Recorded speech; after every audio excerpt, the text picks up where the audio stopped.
It's another edition of Sit Down at Uptown. Sit Down at Uptown, man. I'm your host, Angelo Sykes, and owner of Uptown Comedy Corner.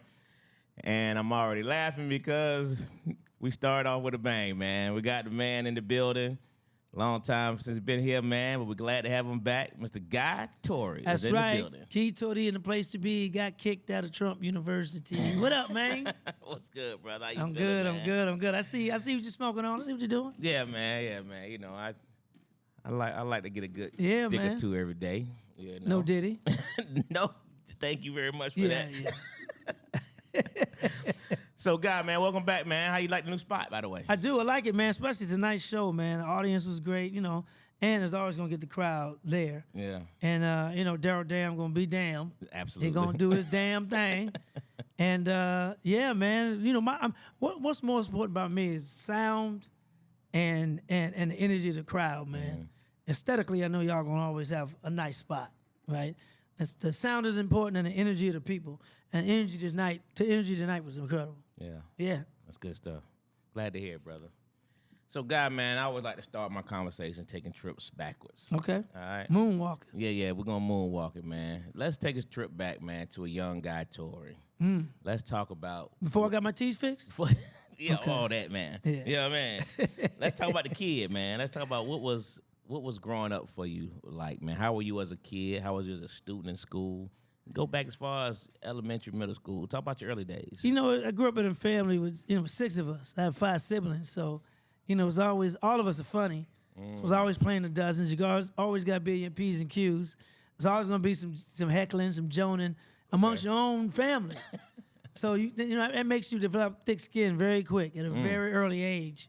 And, school was the same way. I mean, all the guys I hung around with, we were, jokesters, pranksters from grade school. 'Cause I went to a Catholic school, so those nuns was always uptight. So we always had jokes for them. And then high school, your high school buddies, you cracking jokes on the school bus in the morning, no matter what time it is. Them jokes coming. Your gear better be tight. Your hair better be combed. Your teeth better be brushed. Because we getting you. When you walk on that bus and you walk down the aisle, it's like a runway. Really? At a fashion show. And they call it bullying now. Right. But back then it was just, fun and games. And then Yeah. you go on to high school and on the football team, on the track team, on the wrestling team, on the basketball team. You joning all the time. So, it's natural when it comes naturally. Got you. So were you a good student in school? I was an okay student. Okay. They didn't call it ADD back then. But, I was always distracted. Okay. I'd finish my work early or just get bored with the work and draw little pictures on my school papers, like I don't know why I drew little demons and stuff.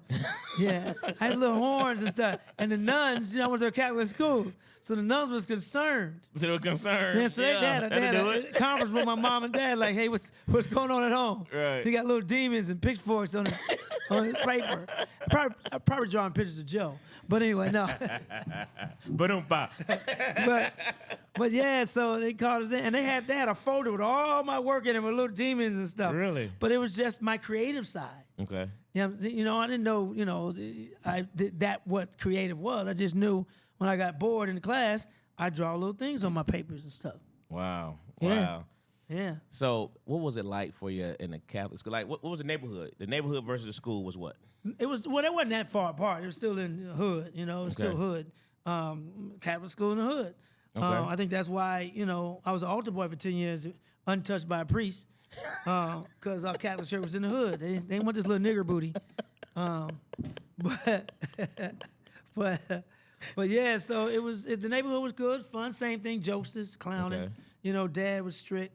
There was a time mom and dad separated, but then got back together, and, I wouldn't be here right now if dad didn't come back into the picture. Mom was doing everything she could at that time, raising 6 kids on her own, because he was deployed a lot too, Right. Vietnam and, overseas, but, mom held down the fort. None of us are crackheads. Right. Well, maybe Joe. Maybe Joe. Joe may be a little crackish. Little crackers. A little crackish. A little crackish. So what was that like for you guys? Having a father in the military though. Was that? Yeah. Man, strict. Yeah. We felt we enlisted. Really? Dude, it was chores. Even though we lived in the hood, we had the cleanest spot on the block. Really? Because we had to cut the grass every day, pick up the paper out front every day. Right. You know, he was strict. He had our chores typed out and laminated on the wall. Really? Yeah, man. That's why, you know, the little OCD, you know, kicks in every once in a while for me. Wow. Because it was just like that. Now as an adult and as a bachelor again, I mean, I clean up for the housekeeper come. I'm like, which is weird. And I clean up after if she missed something. Right. Or put something back wrong. I'm like, yeah. You know, Really? yeah. I'm like, take So a picture with your it's still phone in next you, huh? time. Yeah. Yeah, it's still in there. Wow. Now I have an older sister. I don't know. I think she didn't get that gene. Yeah, she messy as hell. She didn't get that gene. So where you fall in the 6? 5. You number 5 or Yeah, 6? 2 older brothers and 2 older sisters. Okay. Yeah. So now the neighborhood, you said the Catholic church was there, the school was there. Yeah. So now are there other schools there? Like, I guess Yeah, I'm trying to public figure out- schools. Yeah, public schools. Okay, so how that's did what you- our how did neighborhood y'all- kids went to. Okay. We were the only ones on our Okay, that's what I block was that trying went to to the get at. Catholic school. All right. Now how was Yeah. that for you though? That That with this the well, kids? we're smarter than regular public kids school. It's like Catholic school is first class, and public school is coach. Gotcha. And if you never wrote coach, sorry. I mean, coach first class, sorry. Yeah. But it's there. You get no knock on public education because my sister and my mom are retired educators. Okay. And you know my mother taught both.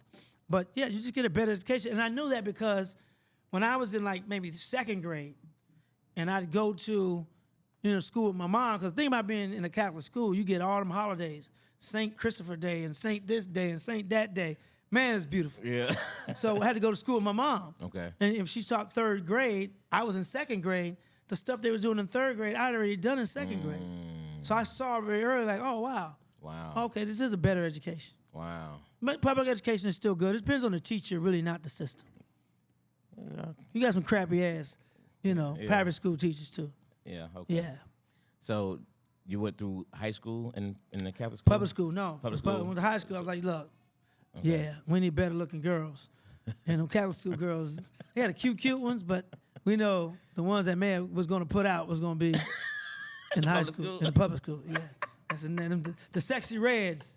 I want to go to school with the sexy reds. I didn't want to go with the Whitleys and on A Different World or the uptight, Taylor Swifts. I want to go with the sexy reds and mother Gotcha. hood rappers, Gotcha. hood rapper girls. Hey, that's a great doggone example right Yeah. there. So did you Hands on your knees. Right. Hands on your knees. And I'm glad she told us that play? Yeah. the booty hole is brown. Because I didn't know. Yeah, she cleared it up. Yeah, I watched a lot of white porn and they bleach their buttholes. So black women look weird if they bleach their buttholes, wouldn't it? Yeah, I all would that dark and then imagine. big ass white spot. and Yeah, it's like you left your phone light on. It's like it's like you got a black case. And you left your phone light on. That's how a black girl bleaching her booty hole gonna look. That's funny. Oh man, that's stupid as hell. Oh man, that's funny. Did you do sports in school? What? What? Yeah, man. I was an athlete, man. I Okay. could have went pro. Okay. In football, I was nice in football. Yeah. I was nice in track. I was nice in wrestling. Basketball, I sucked. I sucked at basketball. I had no shot, no right hand, Right. and just defense and mouth. Defensive mouth. Defense, I would talk shit about the other player, and he want to swing and get thrown out the game. Yeah. That was my defense. That was your job. Mama right there. jokes. Mama jokes, man. Yeah. People used to come to the games to see me in high school play just because I was gonna act stupid. Really? They weren't coming like I wasn't like Jason Tatum, LeBron James, or Kobe Bryant. They wanted to see me act a fool. Really? Yeah, man. That was my early stage back then. Okay. And the people that I used to do, it was a wrestler called George Animal Steel. Yeah. Those of you know. And he used to do that. I used to do the defense like that. I used to play defense. really? I used to go on the court. On the court. And people, man, and all the kids in the same like, George. Really? Yeah, man. Oh, that's crazy. Even in football, I used to clown. Really? I used to clown in football, man. What'd you play in football? I was a receiver and running back and defensive back. I was the first Neon Dion. Is that right? Yeah. Okay. Yeah. Okay. Okay. And track, you did what? What I you ran ran track? 100, 200. you And then ran the speed, huh? 400. Yeah, I was a speedster. All right. Yeah, basketball. I did average a triple double in basketball though. Okay. Even though when I gained a triple double, yeah, about 30 minutes on the bench, about 10 turnovers, and about 10 fouls. I only called 5 of them. They only called Yeah, they 5. only caught me on 5. But you accumulated But I 10. accumulated 10 fouls. Yeah. Triple double is a triple double, man. Triple fuck how double you is get triple-double. it. Triple double is triple double. 30 minutes on the bench. 10 turnovers. 10 fouls. 10 fouls. You were right at it. Right at it, man. That is hilarious. I got thrown out of basketball league, and as an adult, He says an adult. as an adult. There's the NBA Entertainment League. They used to sponsor this league in LA for actors, rappers, comedians. Okay. Everybody was in the Snoop Dogg, Leonardo DiCaprio, my brother, Ice Cube, the whole 9. And I wonder if that was Cube got his idea for the Big 3, because he was in the league too. And we play every Sunday, man. And everybody knew me. I had to talk shit on the court. Nobody really trip off of it, Right. right? So this one dude who was about 6'8". He was a manager. I think he was Justin Timberlake's and Janet Jackson's manager. He had low haircut, baldy. And I'm talking shit. He was on the free throw line. And I was like, yo, I'm talking shit, right? I'm like, that's why you look just like your mama, except you got more hair. And everybody laughing in the stands and everything. He said, what you say? I said, you look just like your mama, except you got more hair. And he slammed the ball down and walked toward me. And the referee breaks us up, threw me out the game. Wow. He's the one that left the free throw line, threw me Right. out the game. Had a Bobby Knight moment. You know, water Not the coolers Bobby got Knight thrown. moment. Water coolers got thrown. You know, chairs got thrown. The chairs we sat on the sideline got thrown. Really? Come to find out, and I didn't know, his mama just passed. Mm. And she died of the big C. So when I said that, it's like sometimes it's badass timing. Yeah. Yeah. And triggered. so they threw me. They was calling me Guy Artest. I got thrown out the league for the rest of the year and half of the next year. Really? Yeah, man. And I finally ran into him like 10 or something years later in the airport. I was like, bro, they wouldn't give me information, man. I just want to apologize, man. I didn't know. He said, I know, man. You didn't know. You know, your brother, Joe explained everything. I said, yeah, I didn't know that, bro. Wow. Yeah. Wow. But my timing is bad sometimes. Like, Yeah. Didn't work that one. yeah. The time is a little off. So what'd you do after high school? Immediately after high school? Went to college, Where'd you go? Southeast Missouri State University. Okay. Did you play Yeah. sports there or just? No, I played intramural ball. I was going to play football, but I didn't go out for the team. And ended up getting kicked out of college. Because. I hit a cop. God, dog, God. Yep. Punched him in the face. Please tell this story. Punched him in the face. Punched the cop in the face? Yeah. Campus cop or No, city cop? no, it was city cop. Really? Yep. Yep. Not only did they kick out of college, they kicked me out the whole town Yeah, I bet. for life. I came within 100 miles of Cape Girardeau, Missouri. Wow. Yeah, it was a mistake, but it happened. Like a fight broke out at a party on campus. Everybody screamed like a saloon fight, in the old westerns. And somebody grabbed me from behind. I turned around and swung and connected and like, oh shit, that was a cop. Wow. They whipped my ass, took me to jail. I got off. They got me for resisting arrest. Okay. They didn't get me on assaulting a police officer because he did not identify himself. He did not say police. He just grabbed me behind. I was like, yo, I turned around and swung from the hood. Somebody grabbed from behind. You in a fight where everybody's fighting, Right. you gonna swing. Right. And I swung. Yeah, kicked me clean out. Wow. I'm sure my low grade point average had something to do with it too. It wasn't like I was Doogie Howser. Wasn't like I was Doogie Howser or somebody. Urkel. I was. Right. But I got into a lot of no fights incentive anyway there. because a lot of the football players and basketball players, they were the jocks on campus, and we hang around. I'd be joning, doing mama jokes, and the girls were laughing at them, not with them, and they got mad, wanted to fight. So, I already had a little kind of a record, and then who don't kick out the little grade point average guy or the star of the basketball team? That's easy. Yeah. And his grade point average lower than mine. He was higher than me, but his grade point was lower than mine.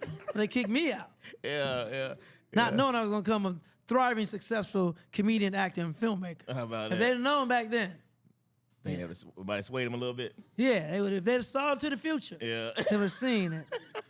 They would never kick me out of college, and I would have become an alumni and donate money back to the college. But now, because you kicked me out, you get nothing. Nothing. SEMO, South Missouri. Southeast Missouri State University. They used to be the Indians when I was there, but now with the whole, woo thing, Right. and it's the Red Hawks now. Okay. Indians got a little upset when I thought it was always a tribute that these great warriors, but Yeah. That's a whole other conversation. yeah, whole other conversation. Yeah. And So- you want to make a little doll of us and be sticking pins in it. Is that African? I don't know. So where'd your journey go from there? To the WIC office. To the WIC office? To the WIC office, yes. So did you go back home? I went back home. Went back to St. Louis, and I started working little odd jobs. Then I started working for WIC, and I was great job. I got to look at cleavage all day. Women coming in picking their formula for their little babies. Nice set of Right. bags of formula sitting right in front of me under the shirt. So it was a good job. It was at a clinic. It was a good job. Okay. Yeah. So talk about when your comedy journey started. Started when I got to LA in '92. Like Okay. I was always a class clown, school bus clown, Obviously. campus clown. I didn't know it was really a job until really my brother Joe started doing stand up. He moved to LA. I was still in college and I saw him on Apollo. Like, whoa, wow, got me a lot of ass. Like that's my brother. I was like, yo, my brother on TV. Give me some booty. Right. And then he did Amen. He did episode of Amen. And that was like, okay. And it wasn't really into Def Comedy Jam that really was like, oh, this is some real shit. Because I knew who Pryor was. I knew who Eddie Murphy was. But I never put two and two together like that's actually a thing you can do. Okay. And then when my brother did it, someone I actually knew, physically knew, like, oh, I can do that. Because I've always followed in my older brothers and sisters' footsteps. Okay. Whatever they did, I came behind them and did it either just as well, if not better. From visual art to music to football to track to stand-up to acting. Everything my older siblings did, I did and did it just as well, if not even better. Okay. So you moved based on what was going on with him, or you felt the comedy bug, or did you come for comedy? Did you come for acting? What did you move I came for? to really finish college to get my marketing degree. Remember, I got kicked out. Right. Right. So I was going to try to go to UCLA. Okay. And then 2 weeks later, I got on stage, and I was like, I bombed Okay. terribly. But I went up the next night, and it was good. Really? Started getting better. And I had nothing to lose. I didn't have a college degree. I didn't have that many skills with giving out, milk to big titty pregnant women. And I was a good shelf stalker though. I had a couple of odd jobs where I got employee of the month for being a cashier or being a shelf stock working in the stock room. So I was good. I was always cracking on people at work. So that was always, like I was doing shows, not even knowing I was really doing shows like that. Got you. Did you have a desire to get out of St. Louis more than? No, it wasn't. It wasn't desire to get out of St. Louis. It's like, man, just try something fucking different. Okay. And Joe was like, come on out. Okay. Yeah, So did he help you to start developing your comedies? sets absolutely. and I all mean, yeah, I lived with him for the first 4 years. But Okay. he's like, you can live rent free as long as you're working on your shit. I heard the word free. Right. So I was in comedy clubs every night, grinding. Because I'm like, okay, yeah. So that's, I didn't hang out. No, I saw how phony the Hollywood scene was Early on, huh? early on when I went to parties with my brother and see these phony ass people that you looked up to. And it's like, yeah, it ain't for me. So I went to comedy clubs and just, grinded like a motherfucker. So do you remember the time when you were on stage when you really realized that this is what I want to do for the rest of my career? It was Do you remember Def that Jam. moment? Okay. It was Def Jam. We was doing Def Jam taping in New York. Okay. The hotel they put us up in, HBO, put us up in was walking distance from the Ford Theater, I think it's Academy Theater, where we taped Def Jam. I was walking back to the hotel. I had done audience warm-up. I taped the episode that season, but did audience warm-up. And I was stopped to get a slice of pizza on the corner. And this dude was in there from Brooklyn. And he was just like, yo, son, you mad funny, yo. You got love in Brooklyn, yo. You got love in Brooklyn. I don't know why that would ever, be something that was like, wow, I got love in Brooklyn. I'm like, I can do this. That was the moment. That was that moment. Like, damn, okay. Because Brooklyn, has this mystique of being hard, tough, and rough, and and if you make motherfuckers in Brooklyn laugh, you got something. So when he said that, I was like, shit, okay, that was it for me. Really? Yeah. That's what's up. So was Def Jam your first? And this was Go ahead. even after my first Def Jam. This was actually right when I was taping it the second time. Oh, really? So even the first one, Okay. even though I had a great set, Okay. but still it was that street love. And you get that love from from streets. Yeah. That's a different type of love. Yeah. Yeah. Yeah. I can When the imagine. streets fuck with you, Yeah. they fuck with you. The long way. Yeah, yeah. That's Because what's up. Hollywood, you surround a lot of fair weather people, a lot of fair weather fans. Quick to cheer, but quick to kick you when you down. So, yeah. Gotcha.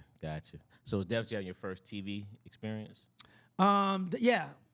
Def Jam was a debut. Okay. Yeah, unless you count my porn career. Now my porn career, man, Man. that was short. My name was Short Stroke because Short stroke. I got a little one. I got in cigar world we call that the flying pig. Is it the Yeah, a little short small- story? yeah. Short story. In cigar talk we call it the short story. Oh, And a little man. centimeter Peter. So I was quick. My scenes were quick. Real quick. I had remember Vine? Remember the social media app Vine? Vine, 7 yeah, seconds. yeah. That was my whole porn. I was Vine. That was my name, Vine. And my name was Divine. That's what it was, Divine. And because I was 7 seconds. 7 seconds. The tongue used to hypnotize them bitches. Hypnotize 'em. And I make that noise. So that noise just like Right. Got that Get sound something. effects.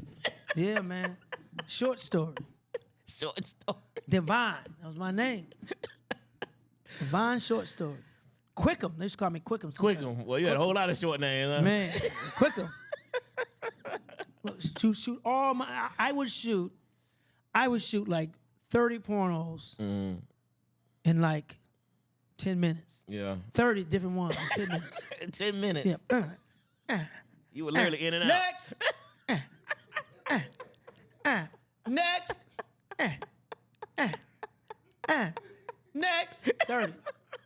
Divine. Yes. Yeah. Okay.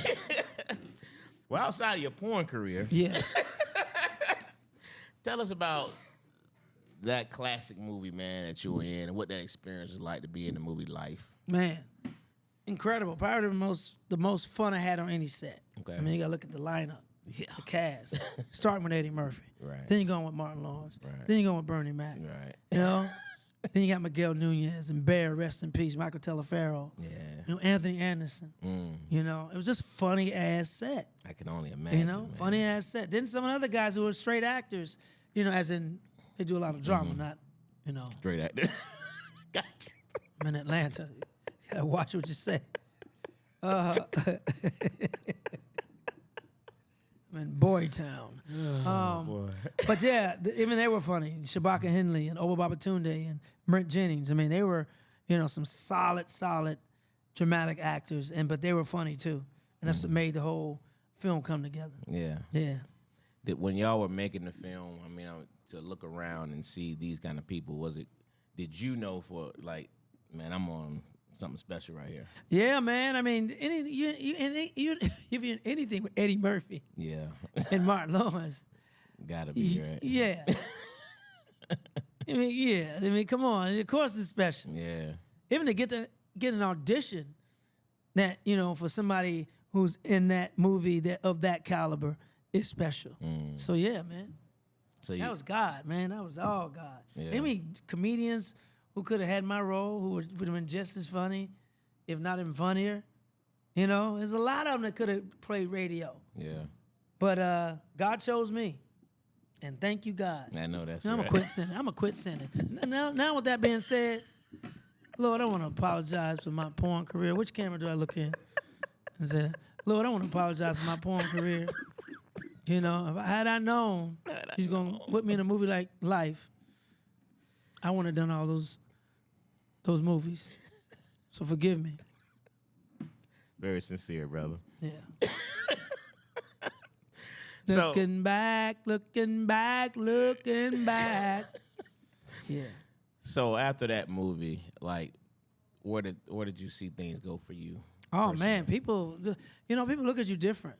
You know, it started with American History X, Okay. right? Because that was a dramatic role, and for a comedian to play a dramatic role, you know, like but it's not that far of a stretch. We're dark people anyway on the inside, so if comedians can bury their comedy ego and play a dramatic role honest, we'll be great dramatic actors. So we already fucked up, dark, twisted motherfuckers. It's just a lot of comedians are so want to be funny all the time, and when you're doing a straight role. Again, we're in Atlanta. I mean straight as in you're not goofy. Then yeah, you're gonna kill it.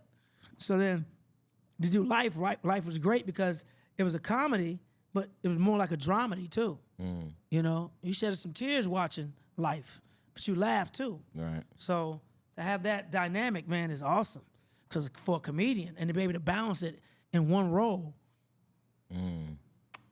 I did that in a movie called The Last Stand, a Russ Parr movie one of Kevin Hart's early films, you know, after Paper Soldiers and all that. But Kevin Hart showed dramatic skills in that movie when he played this ventriloquist. So I mean, when you can do both and have the balance of comedy and drama in one role, yeah, you got to be locked in and focused for that because you got to play it honestly. So that's a good point. So when you are doing movies, like, do you shut down your comedy at that point? No, it depends. Sometimes it depends on the role. Okay. You know what I'm saying? Depends on the role and the bank account. Okay. But I've shut down. Like I shut down. Depends. Like when I shot Runaway Jury. Okay. Right. We shot in New Orleans. There's no comedy club in New Orleans, so I had to shut down comedy. I did a show called The Strip on UPM. I played a Vegas cop. I shut down because we were working 16-hour days. Like so, there was no time to do comedy. With all the comedy clubs in Vegas, because we shot in Vegas, I shut comedy down. So some roles there, you're right. It's not that I want to shut them down. It's just like you know, you're out of the country. I did a movie called Funny Money. We shot in Bucharest, Romania for 3 months. No comedy clubs over there. And if it was, they couldn't understand the fuck I was saying. I did a movie called Don't Say a Word, and we shot in Toronto, Canada. The comedy scene up there ain't like it is in the States. Right. So you have to shut down. You know, you don't want to, because you know this. But it's so, and maybe it's okay to take a break sometimes. Okay. You know. So you shut off a lot of, because obviously you have a large credits. You know what I mean? Not large. It's just I had some really good credits in there. Okay. You know. Okay. I respect Would that. I would like to have done more? Yes, but that wasn't the assignment. So whatever assignment God gives me, I'm gonna do it. So all those movies that I auditioned for and didn't get, or wanted to be in, wasn't for me. So I'm not gonna walk around bitter and mad at the person who got it, which happens in Hollywood. Wasn't meant for me. My name wasn't on it. Because what if I would have got it, forced my way into it, and then you get killed on the set? Or it's the worst acting job ever you did. Chemistry ain't good. I've been in productions where the chemistry just sucks. And you regret, you know, doing the movie. So been on a couple of productions like that. So with your career, Ben, how do you select that then? Like when you get auditions, how do you decide this is not for me? Do you ever make that decision? That this is not there's for certain me? roles I just won't play. Okay. Simple as that. Certain things Based on. my morals, Okay. based on my testosterone levels. Okay. Yeah, they're pretty high. So certain roles, my testosterone levels be like, nah, bruh. Not for you. Huh? Not for me. Gotcha. So now, with all your movie success, you know, things of that nature. What is success? Well, success meaning It's that different for everybody. It is indeed. Yeah. It is indeed. Yeah. But a lot of people in your position in the comedy world would love to be able to just run off. I did this movie here. You know what I mean? But you know, never get that opportunity. You're right. And when you look at them as assignments, Okay. and you saw yourself already there, you don't walk around with the big head, like look at me and rub it in people's faces. I ran them off because it was relevant for the conversation. Okay. But I'm appreciative, and I thank God for it because that's where it came from. But yeah, it's part of the job.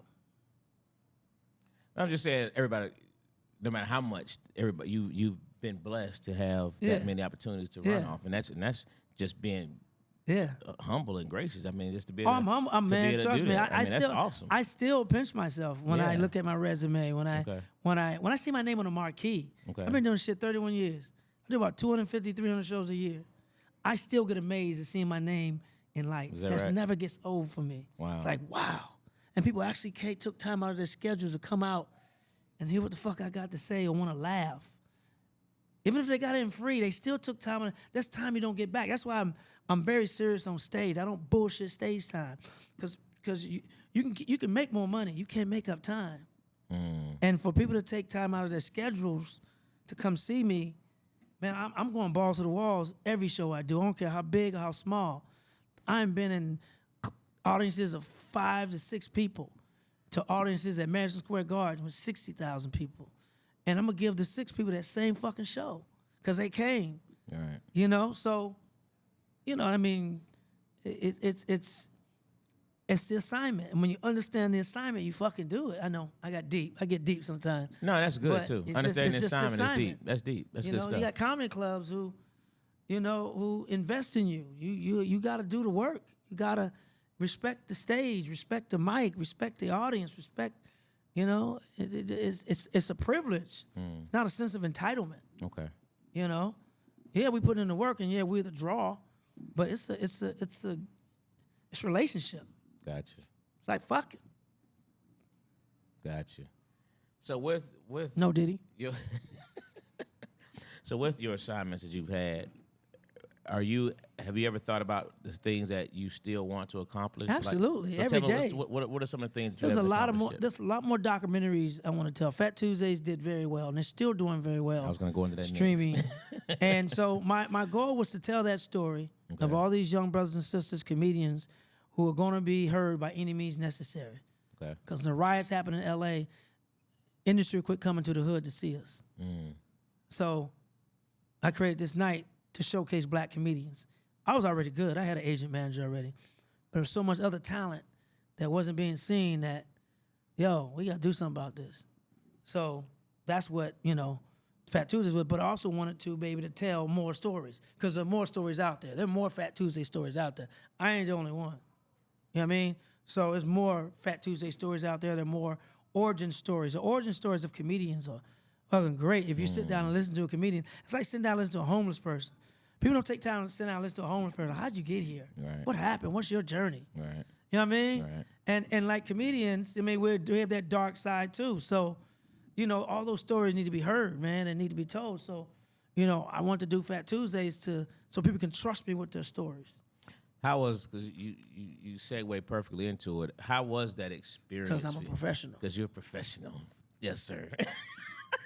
How was that Fat Tuesday experience though? When Great. you creating that night? I mean, Great. tell It us was. about- Somebody's on the spectrum. Nobody but Quick. Must be Kanye. No. You mean the club, the night itself, or the documentary? The night itself. No, the night. I want to get to the night first, then the doc. The but night. I mean, you know, you don't know what you're doing. You want to give back, and you just want a place to work out and a place to showcase other comedians. You don't know what you're doing. You're creating history. You don't know that you're helping legends on the way to their journey, on the way to being a legend. Okay. You know, Fat Tuesdays make legends? No, but I like to say that we were the carpool lane that got them to their destination sooner. They were going to get there regardless. Okay. But we were the carpool lane that let you get there a little sooner. And that's the assignment. So, you know, it wouldn't have worked if it was just me every week. Yeah. So, you know, shout out to all the comedians who came to Fat Tuesday. Shout out to my staff I had the best staff, man. I brought my own hostesses in and cashiers and managers. So shout out to that crew. But what led up to you saying this is what I want to do on this Tuesday night? Like My dad. Okay. My dad. And I didn't realize that until I was doing press for the documentary. Okay. And I was talking to, I think it was a white reporter. And it pissed me off how he said what he said. He said, well, who told you to start Fat Tuesdays? And I got offended.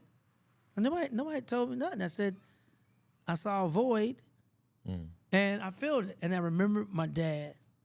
Growing up, my dad always preached to us, always said, have initiative.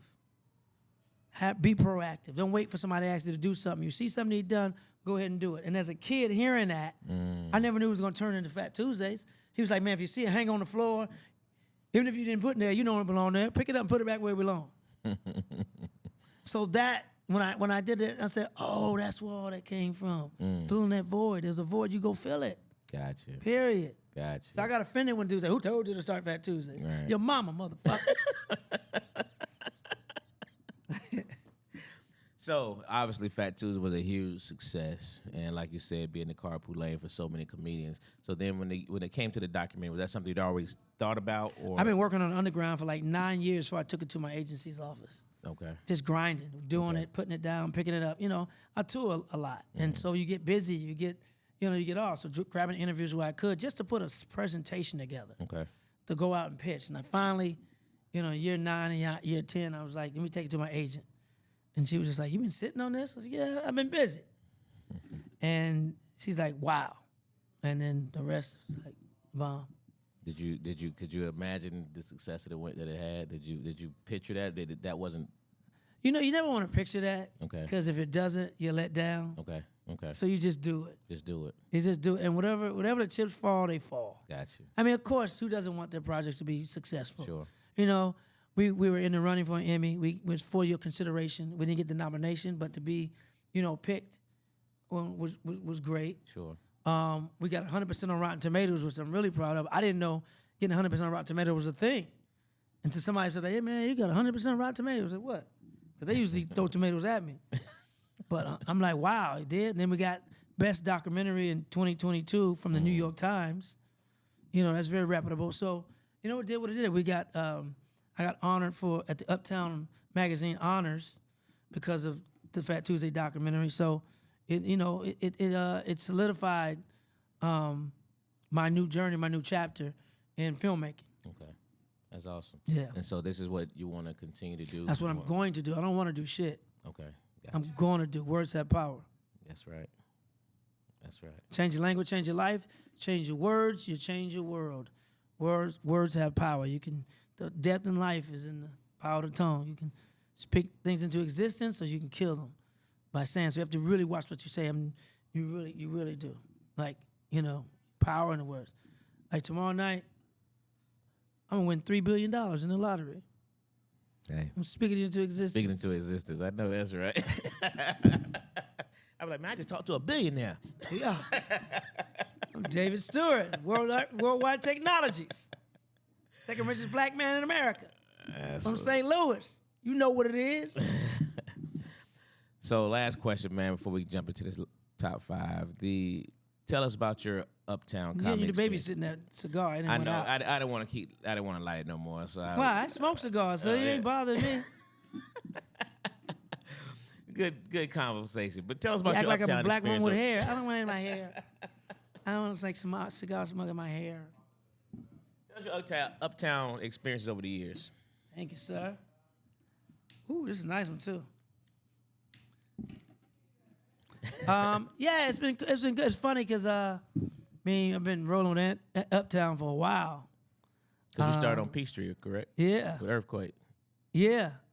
And then every time it moved, it did it. It was that club. Uptown is different from the other comedy clubs. Because when I say it's like the streets PhD. Mm. And what I mean by the streets PhD is it's a little bit hood, but smart hood. Mm. Like you gotta bring it. Black people all period, you gotta bring it. Right.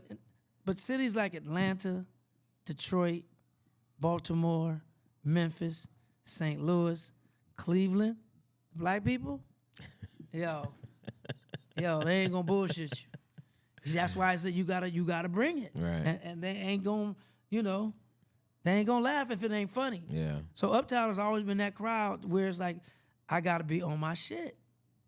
You gotta be natural, but you gotta be on your shit. Especially in today's economy. People spending their money to come here, and even if they, or somebody's +1, they 2-drink minimum, they still paying. Right.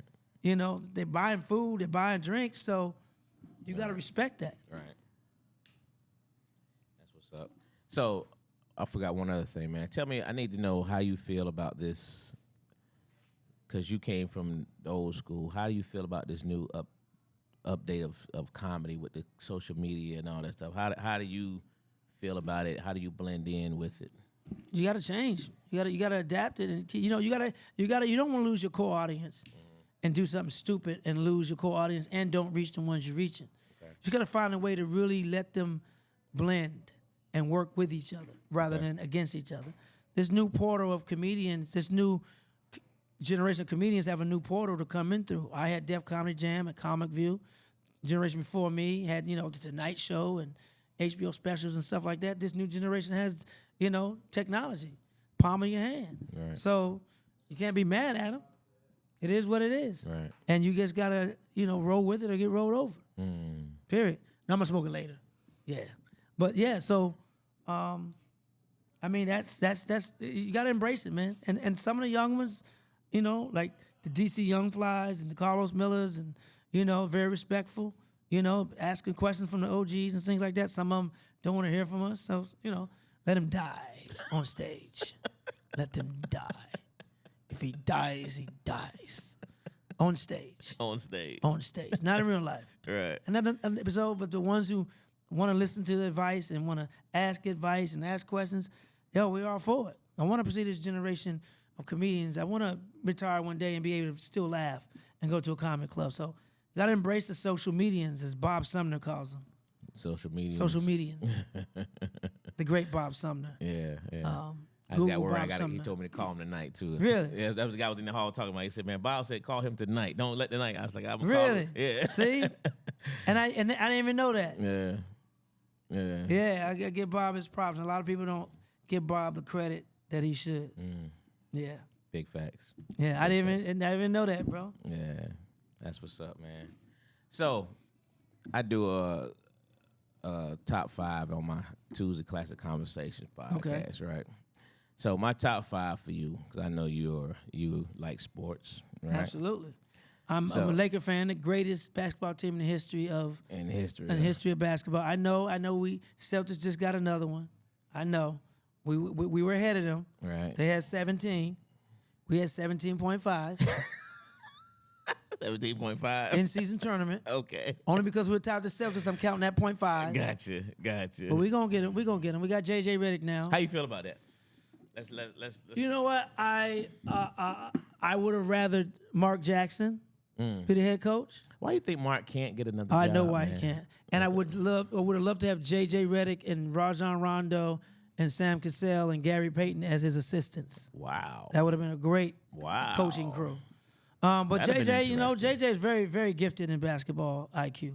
Okay. So we're gonna see. He's him and LeBron got a podcast together. Right. I want a coach that's gonna be able to talk to LeBron and tell LeBron sometimes his shit does stink, and that's okay.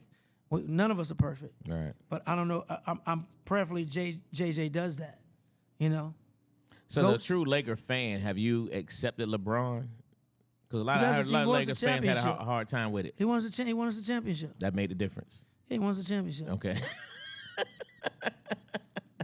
I know a lot of Laker guys. They had a real hard time with it, but that's when they accepted when they won the championship. He's a GOAT. Gotcha. All right. I'm a GOAT. Yeah. That's what's up. I'm a Capricorn. And so is LeBron. So we're both GOATs. So we both GOATs. Yeah. So give me your top 5.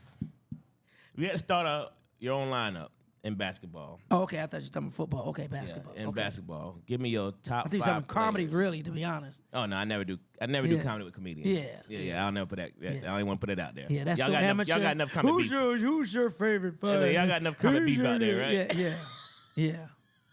Yeah. Got enough shay-shaying going on. Yeah. We're going to start with comedy beef.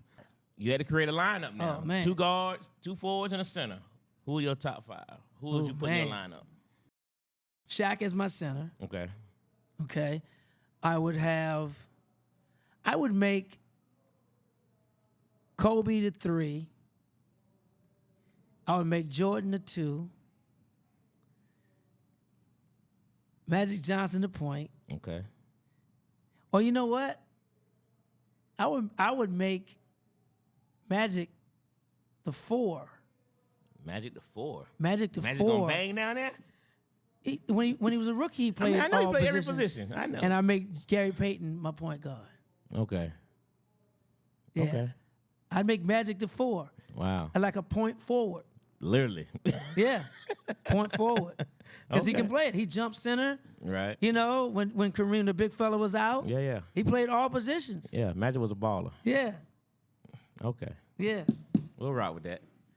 All right. Well, Mr. Guy Torrey, man, I appreciate the sit down with me, Yeah, brother. man. You know what I mean? This I was got to go do enjoyable. the show. Yes, Bam, sir. we got another show tonight. It's another edition of the Sit Down at Uptown, man, with Yeah. my man Guy Torrey. Yes, Appreciate sir. you, brother. We out. Uptown kicking it.